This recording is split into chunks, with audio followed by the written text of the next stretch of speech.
besluit sy wil gaan kyk of sy kan paddelski sodat as sy op die boot beland sy veilig is. Genade Kiki, dis lockdown.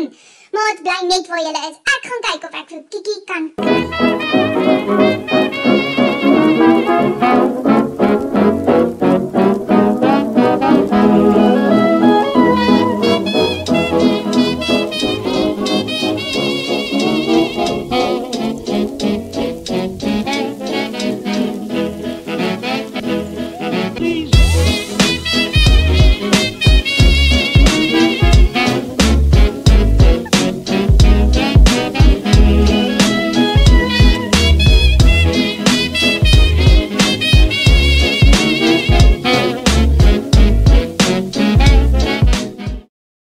Noag was in lockdown, so die storie gaan so.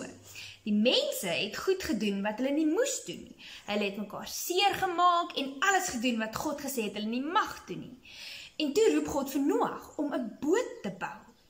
En Noag het die boot gebou en almal het vir hom gelag. En op die boot het hy 2 van elk gesit van al die diere en baie van sy familie. En so het hulle lockdown gehad vir 40 dae op 'n boot in die reën. Kiki sou seesiek geraak het. Maar wat leer ons by Noag? Nommer 1, bly fiks, want jy weet nie wanneer God vir jou gaan vra om 'n boot te bou nie. Nommer 2, moenie die boot mis nie. Wees op die boot wat jou lewe gaan red. En maats, julle is op die boot, so julle hoef nie bang te wees nie. Nommer 3, ons is almal in dieselfde boot. Jy, jou maats, almal van ons moet by die huis wees. En ons kan nie nou uitgaan nie. So weet net dat ons moet wag.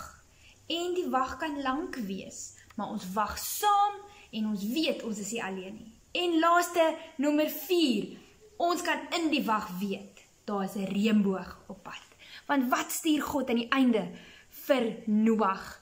As 'n teken dat God daar is en dat God hom liefhet en dat God vir mense die lewe wil gee. 'n reënboog. 'n Reënboog is 'n teken van hoop, 'n belofte dat dit nie die einde is